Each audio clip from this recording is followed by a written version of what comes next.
Hey, everyone. Brick City Brown Chick coming at you with another episode.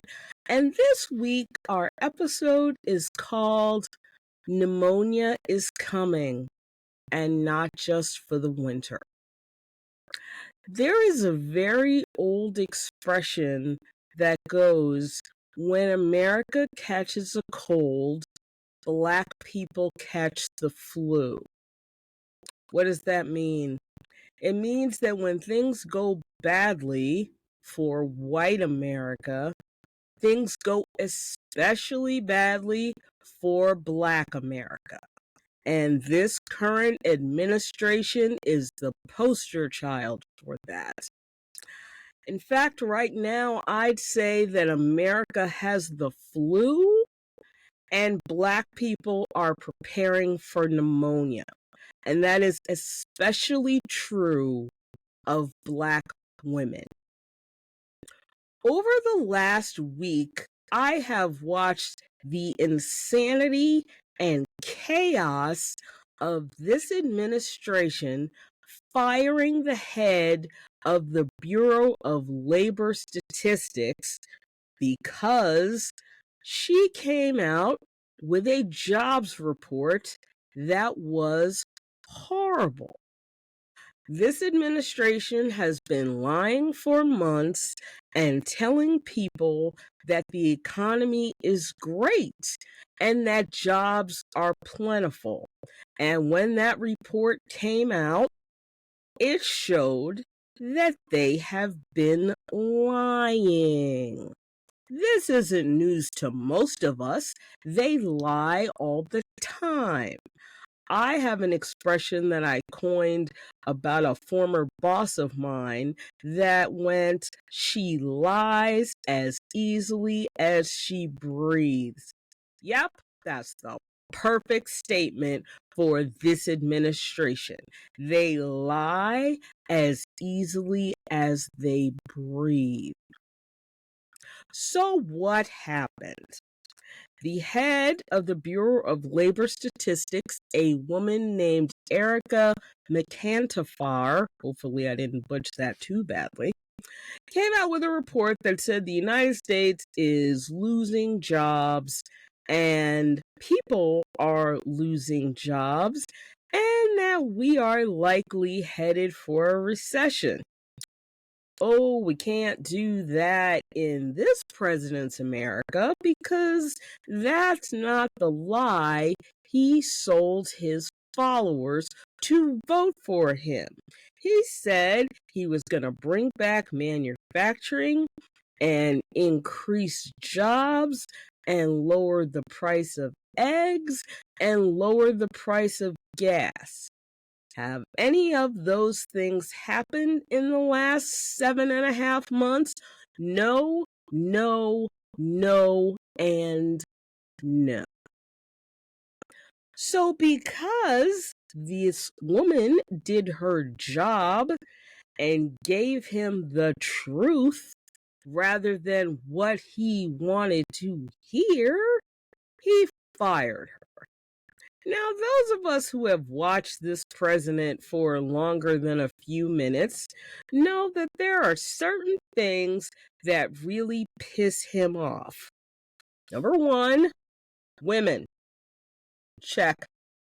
Number two, anybody who's associated with the previous administration. Check. And people who refuse to lie to him and instead tell him what he needs to hear instead of what he wants to hear. Check. So I've watched this play out for the last week in anger and dismay at just the insanity of it. But one of the things that got buried deep in this job report that only a few people have picked up on is the fact that since this administration took office on January 20th, 2025, 300 100,000 Black women have left the labor force. Let me repeat that. Since January 20th, 300,000 Black women have left the labor force. Now, it doesn't break down whether this was by choice or by job loss, but let's all be very clear here. Most of this was by job loss in the private sector and especially in the federal sector. Now, this is the point where people are going to want to argue with me, and what I'm going to say is argue with your mama, because I'm not going to argue about this.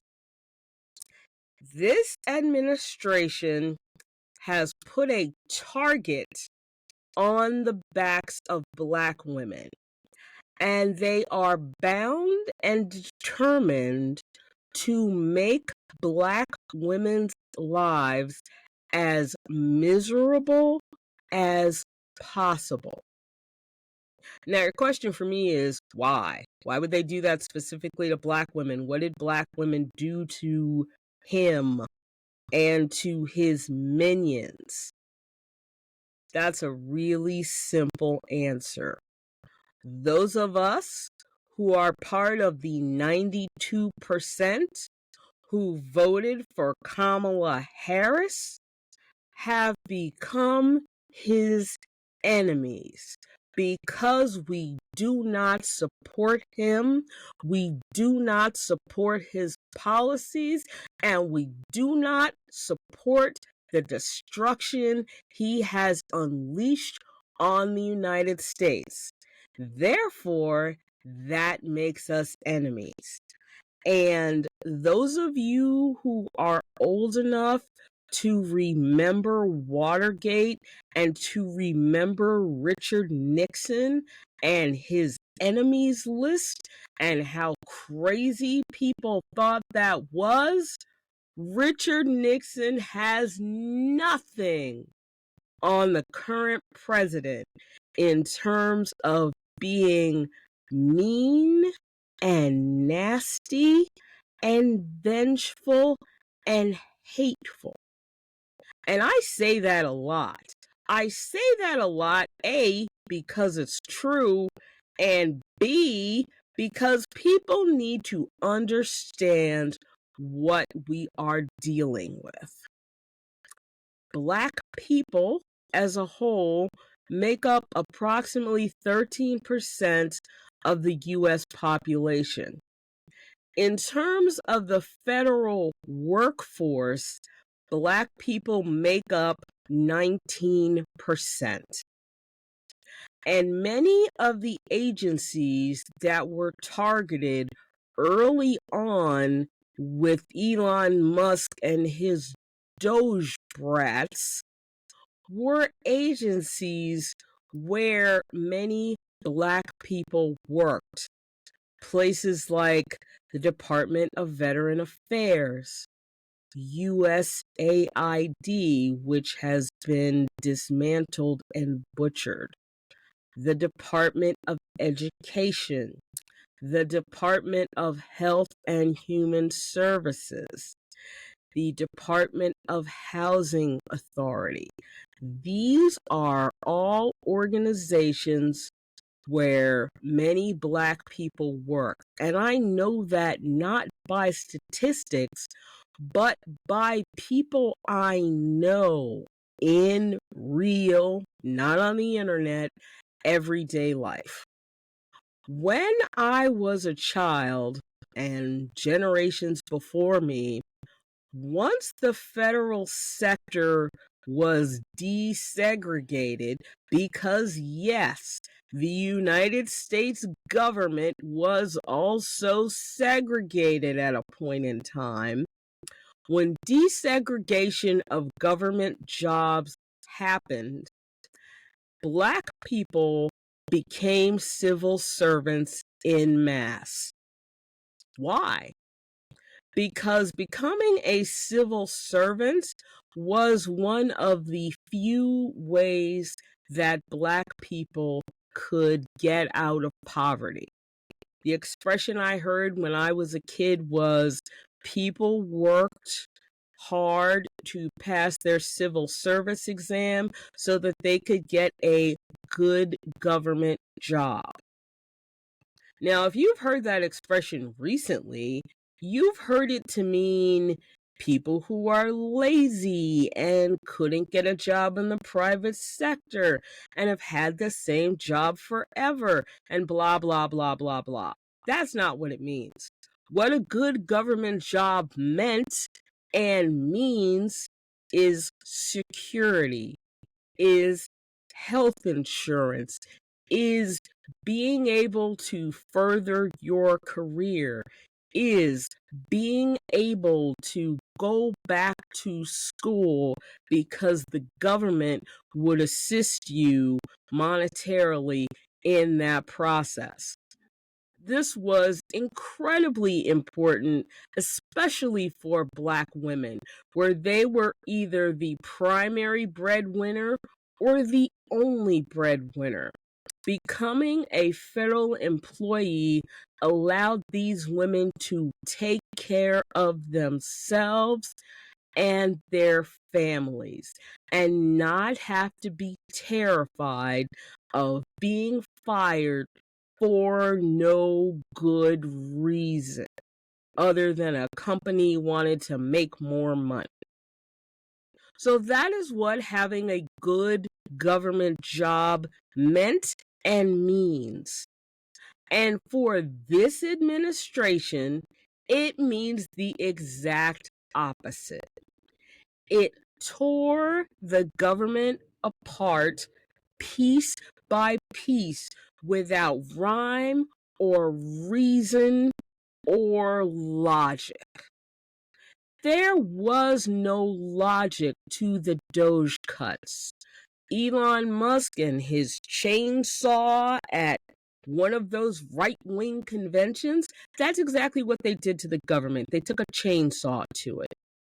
All this because the current president decided that the government's too big and people don't do any work and nobody's doing their job. Therefore, we're just going to slice and dice the government, replace everything with AI, and everything will be great. That has proven to be yet another lie and a complete and total clusterfuck. If you know anyone who worked, past tense, for the government and has lost their job in the last 6 months, or who currently works for the government, is one of the people that was left behind and is now having to deal with the insanity, they will tell you that this has been a total mess.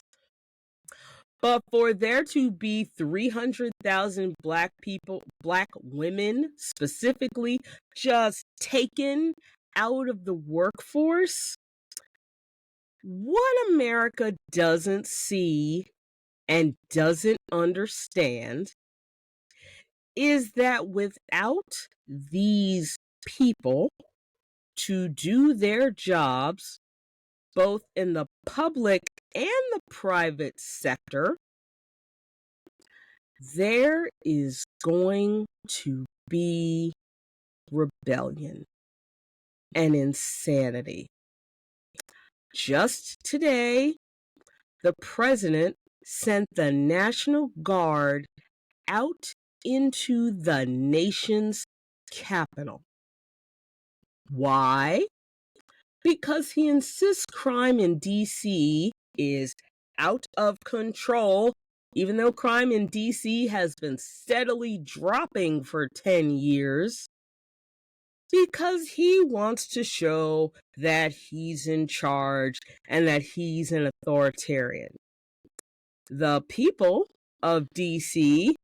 are horrified and really angry. And I don't know at what point this all stops. Does he send the National Guard into every city in the United States he hates? Every city that is run by a Democrat? Does he continue to fire public servants because he doesn't understand the word servant? He only understands that word in the context of slavery.